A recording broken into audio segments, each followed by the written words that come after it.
பிரியமானவர்களே, இயேசு கிறிஸ்துவின் நாமத்தில் உங்கள் எல்லாருக்கும் என்னுடைய அன்பின் வாழ்த்துக்கள். அவரை பார்த்து ஸ்தோத்திரத்தை ஜெபிக்கும் போது அந்த சந்தோஷம் உள்ளத்தில் உண்டாகும். இப்போ ஆண்டவருடைய வசனத்தை நம்ம தியானிக்க போகிறோம். இல்லை, வசனத்தை தியானித்து தானே நம்ம ஜெபிக்கணும். ஆதியாகமம் 24 அதிகாரம் எடுத்துக்கொள்ளுங்க. ஆதியாகமம் 24 அதிகாரம். இப்போ இதுவரைக்கும் நம்ம ஆபிரகாமை பற்றி நிறைய தியானிச்சல. ஆபிரகாம், சாராள், அந்த குடும்பம். நான் ஆபிரகாமின் தேவன் அப்படின்னு கர்த்தர் சொல்கிறார்ல. ரெண்டாவது ஆண்டவர் என்ன சொல்கிறாரு? நான் ஈசாக்கின் தேவன் அப்படி சொல்கிறாரா? ஆண்டவர் ஈசாக்கின் தேவன், ஆண்டவரை பெருமையாக சொல்கிறார்ல. அப்போ இந்த ஈசாக்கை பற்றி நம்ம சில காரியத்தை இனி கொஞ்ச நாள் நம்ம தியானிக்கலாம். அது ஒரு குடும்பம். ஈசாக்கு, ரெபேக்காள், கணவன், மனைவி, அவங்களுக்கு 2 பிள்ளைகள். அதெல்லாம் பைபிளில் வாசிக்கிறல்ல, ஒரு ஃபேமிலி. அந்த குடும்பம் எப்படி ஆசீர்வாதமாக இருந்துச்சு. ஆபிரகாமின் ஆசீர்வாதம், அந்த உடன்படிக்கை ஈசாக்கோடு பண்ணி அந்த ஆசீர்வாதம் தொடருகிறதை நம்ம வேதத்திலே பார்க்க முடியும். ஒரு ஆசீர்வாதமான குடும்பமாக இருந்தது. இந்த ஈசாக்கு, ரெபேக்காள் குடும்பம் தான் இந்த ஆபிரகாம், ஈசாக்கு, யாக்கோபு, இந்த 3 பேரில் ரொம்ப இன்ட்ரெஸ்டிங்கான, ரொம்ப ஒரு என்ன சொல்கிறதுன்னு சொன்னால், ரொம்ப மற்றவங்களோட சாட்சியான ஒரு குடும்பம்னு சொல்லலாம். இப்போ ஆபிரகாமு கூட மறுமனையாட்டிகள் இருந்தாங்க அப்படின்னு இருக்குது. சாராளே ஒரு ஆகார் என்கிற ஒரு மனைவியை கொடுக்குற அப்படிலாம் வயத்தில் பார்க்குறோம். யாக்கோபு எடுத்துக்கொண்டால் 4 மனைவிமார் இருந்தாங்கன்னு பார்க்குறோம். ஆனால் ஈசாக்கு ஒரே மனைவியை உடையவராக இருந்தார். ஈசாக்குடைய வாழ்க்கையில் நிறைய நீங்கள் தியானித்து பார்த்தீங்கன்னா இயேசு கிறிஸ்துவுடைய வாழ்க்கையோட பல காரியங்கள் ஒத்துப்போவதை நீங்கள் பார்க்க முடியும். அதனால் ஈசாக்கு அவருடைய வாழ்க்கை ரொம்ப இன்ட்ரெஸ்டிங்கானது. பாருங்கள், ஆபிரகாமுக்கு 100 வயதில் பிறந்தவர் ஈசாக்கு. அப்போ இந்த ஈசாக்கு, ரெபேக்காள், இந்த ஃபேமிலி, கணவன் மனைவி. இல்லை, ஒரு ஃபேமிலின்னா கணவன் மனைவி இது ரொம்ப முக்கியமானவங்க. இல்லை, அவங்களுடைய காரியம் தான் நம்ம முதல்ல தியானிக்கணும். அதனால் இந்த கணவன் மனைவியாக அந்த 2 பேருக்குள்ள விசேஷித்த சில காரியம் இருந்தது. அதில் ஒரு காரியத்தை இன்றைக்கி நம்ம பார்க்க போகிறோம். ஒரு கணவனாக ஈசாக்கு என்கிற அந்த திருமண வயதுக்கான இந்த வாலிபனாக, திருமணத்துக்கு பிறகும் அதுதான் லைஃபாக இருந்திருக்கணும். அவரை குறித்து என்ன சொல்லுது பாருங்க. ஆதியாகமம் 24 அதிகாரம் 63 வசனம் பாருங்க. ஈசாக்கு சாயங்கால வேளையிலே தியானம் பண்ண வெளியிலே போயிருந்தான். ஈசாக்கு சாயங்கால வேளையிலே தியானம் பண்ணுவதற்கு வெளியிலே கூடாரத்தை விட்டு, தான் தங்கியிருந்த சூழ்நிலை விட்டு தனித்து ஒரு வனாந்தரமான இடத்துல போய் அவர் தியானிக்கிறார். என்ன தியானிச்சிருப்பார்? இன்றைக்கி இந்த நாட்களில் மெடிடேஷன், தியானம்னு சொல்லி அது இதுன்னு கச்சாமச்சான்னு சம்மந்தமில்லாம் தியானிச்சு நிறைய பேர் டிப்ரெஷனுக்குள்ளாகிறாங்க. இந்த மன அழுத்தம் போகிறதுக்கு தியானம் பண்ணுன்றாங்க. தியானிச்சு டிப்ரெஷனுக்குள்ளாகிறான். எதை தியானிக்கிறது? ஒன்றுமே இல்லாமல் சும்மா தியானின்னு எதை தியானிப்பாங்க? நமக்கு வேதத்தில் இருக்கிறது கர்த்தரையும் அவருடைய நாமத்தை குறித்தும் தியானிப்பது, அவருடைய வசனத்தை தியானிப்பதற்கு ஒரு காரியம் இருக்கணும்ல. ஒன்றுமே இல்லாமல் தியானம் பண்ணுன்னு சொன்னால் அது என்ன வரும்? அங்கே பிசாசு நுழைவான். ஒன்றுமே இல்லாமல் சும்மா போய் தியானிக்கணும் உட்காந்து சாத்தான் நுழைந்து, அதான் நிறைய பேருக்கு டிப்ரெஷன், நிறைய பேர் பாதிப்பு. கொஞ்சம் பேர் ஆரம்பத்தில் சந்தோஷம் கூட தியானிச்சா கொஞ்சம் நல்லா இருக்குன்னு பிசாசு கொஞ்சம் அப்படி தான் உற்சாகப்படுத்துவான். ஃபைனலாக எல்லாத்தையும் சொல்லி முடிச்சிருவான். ஆனால் நமக்கு தியானிப்பதற்கு நம்முடைய தேவன் இருக்கிறார். அவருடைய அன்பு குறித்து தியானிக்கலாம், வல்லமை குறித்து தியானிக்கலாம், அவருடைய வார்த்தையை தியானிக்கலாம். நம்ம அவரை தியானிக்கிறதுக்கு அவ்வளோ இருக்கு. அவருடைய நாமம், பெயர்களை தியானிக்கலாம். அப்படிலாம் பைபிளில் சொல்லியிருக்குது. அப்போ ஈசாக்கு எனக்கு தியானிக்க போன போது பைபிள்லாம் கிடையாதுல்ல, எழுதப்பட்ட வார்த்தை அப்போ கிடையாது. அப்போ அந்த ஈசாக்கு என்ன தியானிச்சிருப்பார்? ஆபிரகாம் கர்த்தரை குறித்து சொல்லியிருந்த நிறைய காரியங்கள் ஈசாக்குக்கு தெரியும். கர்த்தர் எப்படி தன்னோடு பேசினார், தன்னோடு உடன்படிக்கை பண்ணினார், எப்படி ஆண்டவர் தன்னை எனக்கு வெளிப்படுத்தி காண்பித்தார், நான் போய் காத்திருந்து ஜெபிக்கும் ஒரு ஆண்டவர் எப்படி வந்து பேசுவார், ஒரு சிநேகிதனை போல பேசுவார் என்பதெல்லாம் ஆபிரகாம் தன்னுடைய குமாரனுக்கு சொல்லி இருப்பார். இதே பழக்கம் ஈசாக்குக்குள்ளே, நானும் ஆண்டவர்கிட்ட போய் தனியாக பேசணும். பாருங்க, கர்த்தர் ஆபிரகாமோடு பேசி முடித்த பின்பு எழுந்தருளி போனார். ஆதியாகமம் 18 அதிகாரம் கடைசி வசனத்தில் பார்க்கிறோம். ஆபிரகாம் தன்னுடைய அனுபவத்தை ஈசாக்குக்கு சொல்லி இருந்ததுனால ஈசாக்குக்குள்ள அந்த ஆசை, நானும் கர்த்தரை தியானிக்கணும், அவரோட பேசணும், அவர் என்னோட பேசணுன்ற ஒரு ஆசையோட சாயங்காலத்தில், பகலெல்லாம் வேலை, இல்லை அவருக்கும் நிறைய பொறுப்பு, வேலைக்காரங்க வேலைக்காரிகள், அந்த இன்கம் அந்த சோர்ஸ் எல்லாம் அவெல்லாம் கணக்கு பார்த்து எழுதணும் செய்யணும், நிறைய வேலை இருந்தது. எல்லாம் ஃப்ரீயானோடனே சாயங்காலத்தில் எல்லாத்தையும் ஒதுக்கி வச்சுட்டு நான் ஃப்ரீயாக ஒரு மணி நேரம் ஆண்டோடைய பாத்தில் உட்காந்து தியானிச்சுட்டு வரேன்னு சொல்லி இங்கே உட்காந்தா வேலைகள் வந்துக்கிட்டே இருப்பாங்க. ஏதாவது நான் வனாந்தரத்துக்கு போகிறேன், தனியாக யாருடைய டிஸ்டர்பன்ஸ் இல்லாமல் தனியாக போய் ஜெபம் பண்ணி தியானிக்கிறார். ஆண்டவரை குறித்தும் அவருடைய வல்லமை குறித்தும் அவர் தியானிக்கிறார். அந்த பழக்கம் ஈசாக்குக்கு இருந்தது. புருஷர்கள், கணவன்மார்கள், ஆண்கள் தியானிக்கிறவங்களாக இருக்கணும். ஆண்டவருடைய சமூகத்தில் உட்கார்ந்து வசனத்தை, அவருடைய வல்லமையை, அவருடைய அன்பை தியானிக்கிறவர்களாக நாம் இருக்க வேண்டும்.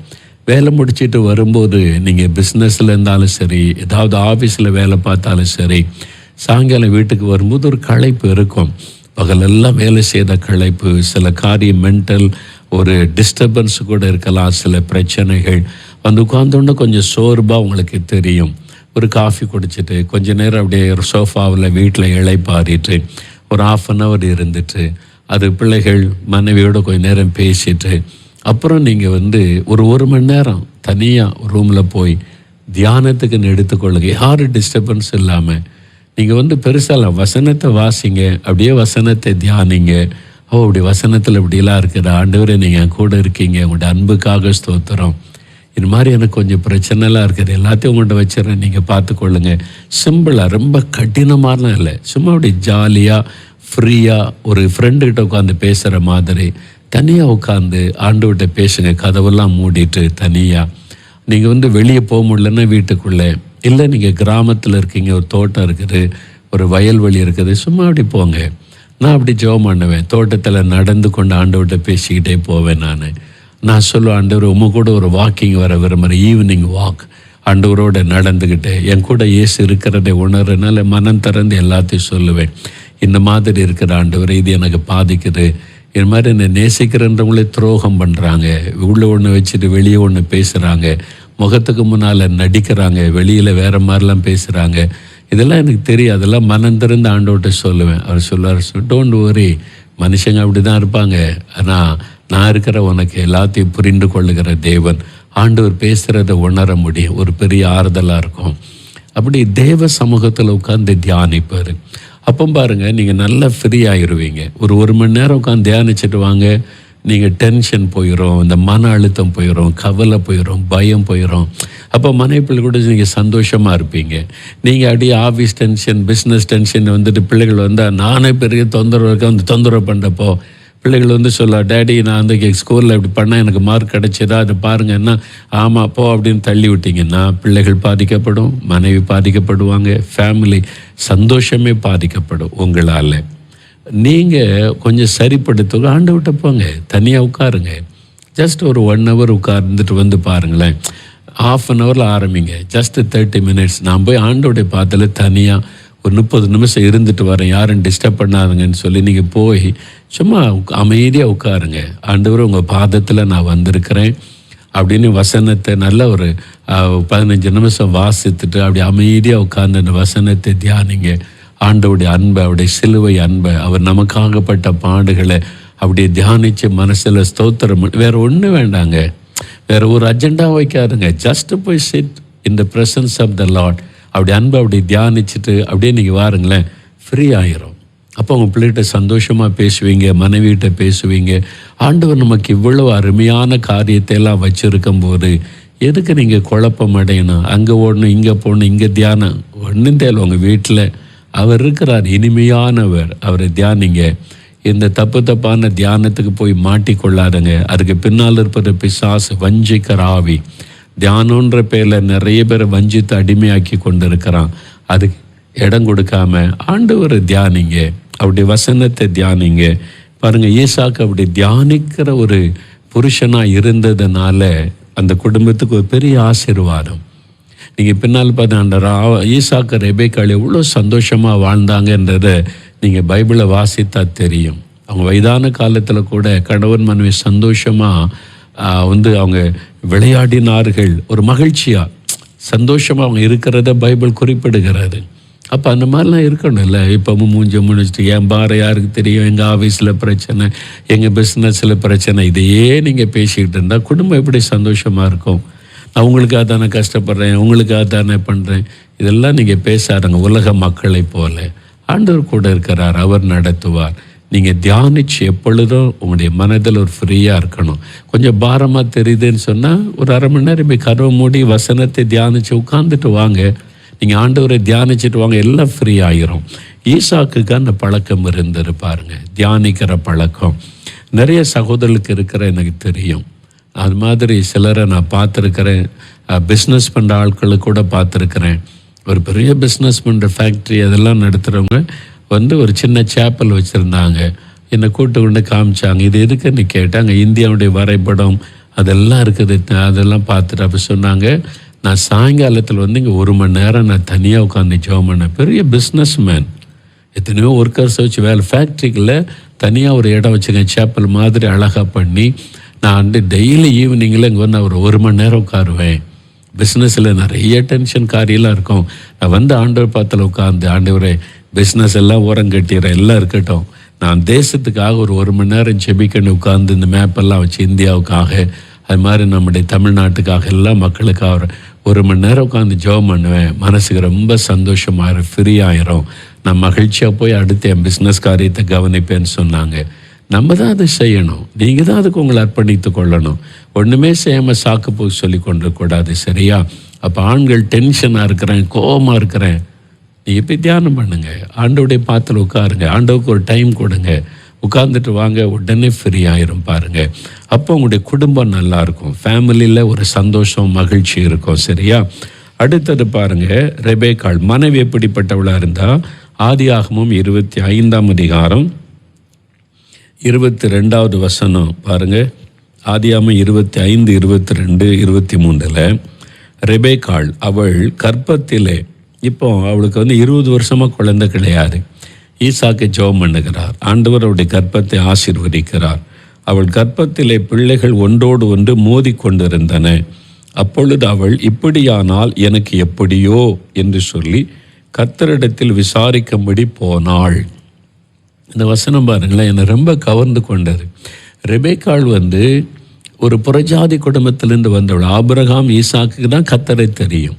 ரெபேக்காள் அவங்க ஆபிரகாம் உறவினனாக இருந்ததுனால ஏதோ ஆண்டவர் கூப்பிட்டார்னு போயிட்டார்னு அவ்வளோதான் தெரியும். ஆனால் இப்போ ரெபேக்காள் இந்த வீட்டுக்கு வந்த பிறகு தன்னுடைய மாமனார் மூலமாக, கணவர் மூலமாக கர்த்தரை அறிந்து கொண்டாள். ஓ, இவங்க இப்படிலாம் ஜெபிக்கிறாங்க, ஆண்டவர் அழகாக நடத்துகிறார், இதை அவள் அறிந்து கொண்டாள். இப்போ அவள் கர்ப்பவதி ஆகிட்டா. 20 வருஷம் கழித்து அவளுக்கு கர்ப்பவதி ஆன போது ரெட்டை குழந்தை அவளுக்கு தெரியாது.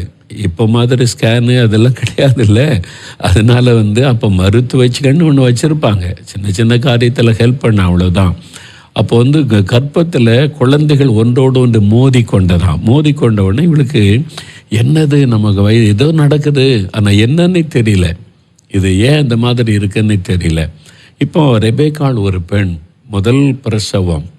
அப்போ முதல் பிரசவம், தலைப்பிரசவனால ஒரு பெரிய பயத்தை கொடுக்கும்ல. அப்போ அவளும் ஒரு பெண் தானே. அப்போ மாமியார் இருந்தால் மாமியார்கிட்ட போய் சொல்லலாம், இது மாதிரி இருக்குது, என்ன காரியம்னா அவங்க சொல்லி கொடுப்பாங்க. மாமியார் இல்லை, மாமியார் இறந்துட்டாங்க.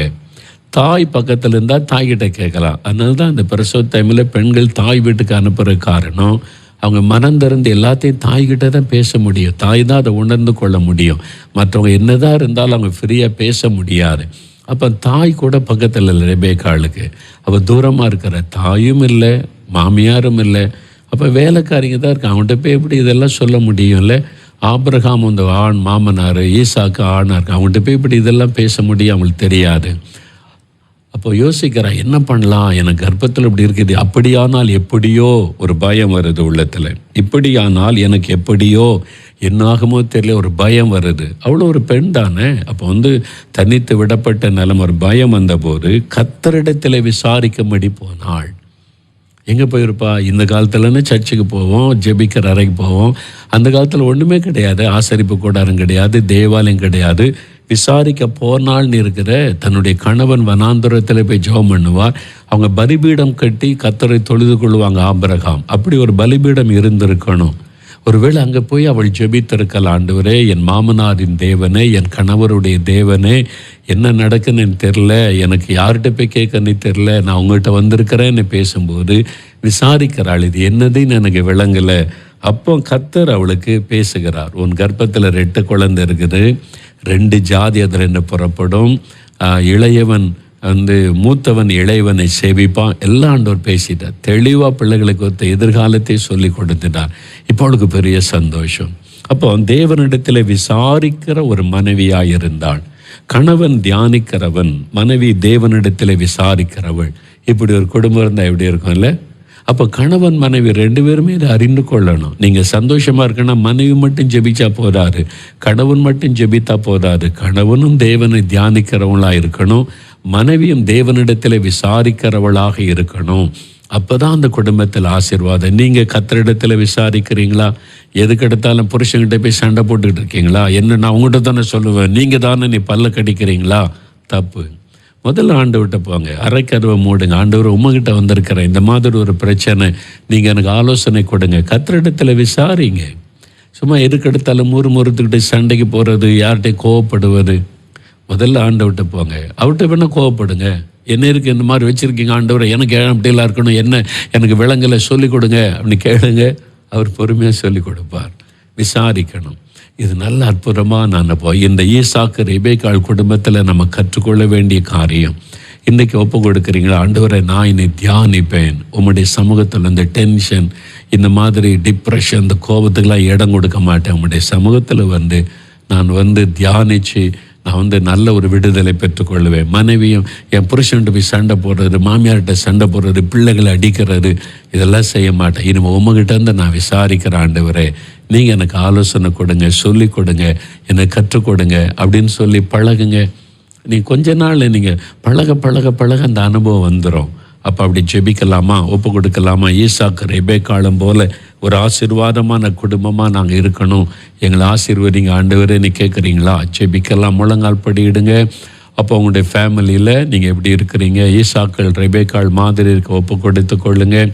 ஆண்டவரிடத்தில் சொல்லுங்கள், தியானிக்க ஒப்பு கொடுங்க. ஆண்டவரிடத்தில் விசாரிக்க மனைவிமார் ஒப்பு கொடுங்க. எங்கள் குடும்பத்துக்குள்ளே சமாதானம் இருக்கணும், ஒரு மனம் பாதிக்கப்படக்கூடாது. சமாதானத்தை கெடுக்கிற ஆவிகளை கடிந்து கொள்ளுகிறோம், உடைய ரத்தத்தை வீட்டுக்குள்ளே தெளிக்கிறோம்.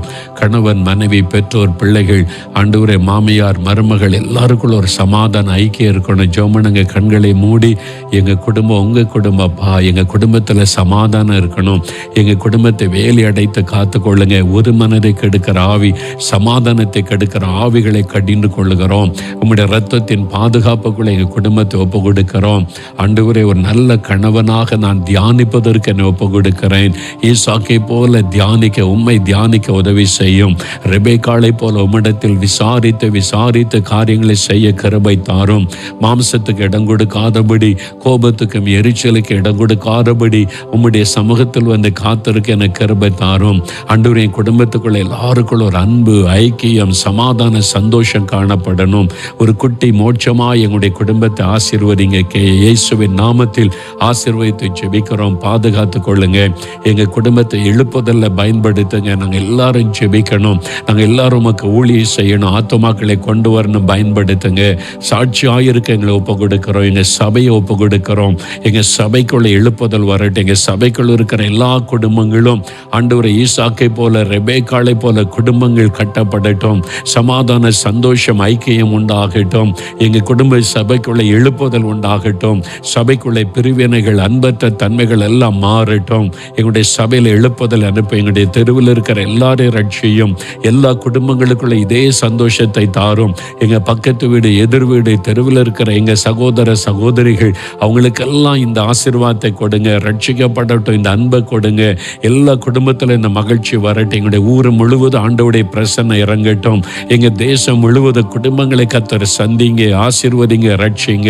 எங்களை ஆளுகிற தலைவர்கள் மேலே நீங்கள் ஆளுகை செய்து நன்மையான சட்டத்திட்டங்கள் வரட்டும். சாராய கடைகள் மூடப்படட்டும். குடும்பத்தை பாதிக்கிற சாராயம் ஒளியட்டும். ஆண்டவரே, எல்லா பெண் பிள்ளைகளை பாதுகாத்துக் கொள்ளுங்க, குழந்தைகளை பாதுகாத்துக் கொள்ளுங்க. அதுக்காக செபிக்கிறோம். உங்களுடைய தூதர்கள் பாளையம் இறங்கி எங்களை பாதுகாக்கட்டும். இந்த வாரத்தில் எங்களுடைய தேவைகளை சந்திங்க, எங்களை ஆசீர்வதிங்க. இந்த திட்டங்களை நிறைவேற்றி கொடுங்க. எங்களுடைய பிஸ்னஸை, வருமானத்தை ஆசீர்வதிங்க. பிள்ளைகளுடைய படிப்பில் ஆசீர்வதிங்க. இயேசுவின் நாமத்தில் ஆசீர்வதிக்கிறோம். சகல நன்மைகளை எங்களுக்கு சம்பூரணமாய் தருகிற தேவனுக்கு ஸ்தோத்திரம், ஸ்தோத்திரம். இயேசு கிறிஸ்துவின் நாமத்தில் ஜெபிக்கிறோம் பிதாவே. ஆமேன், ஆமேன். என் ஆத்துமாவே கர்த்தரை ஸ்தோத்திரி, என் முழு உள்ளமே அவருடைய பரிசுத்தமுள்ள நாமத்தை ஸ்தோத்திரி. என் ஆத்துமாவே கர்த்தரை ஸ்தோத்திரி, அவர் செய்த சகல உபகாரங்களை மறவாதே. ஆமேன், ஆமேன். பிரியமானவர்களே, ஆண்டவர் ஆசீர்வதித்து விட்டார். ஈசாக்கு, ரெபேக்காள் நல்ல வசனத்தை வாசித்து அவங்க எப்படி வாழ்ந்தாங்கன்னு கொஞ்சம் தியானிங்க. ஆண்டவருடைய சமூகத்தில் உங்களுக்குள்ள நிறைய ஆசீர்வாதமான மாற்றங்கள் உண்டாகும். கர்த்தருடைய ஆசீர்வாதம் உங்களுடைய குடும்பத்தில் நிலைத்திருப்பதாக. God bless you. ஆமேன்.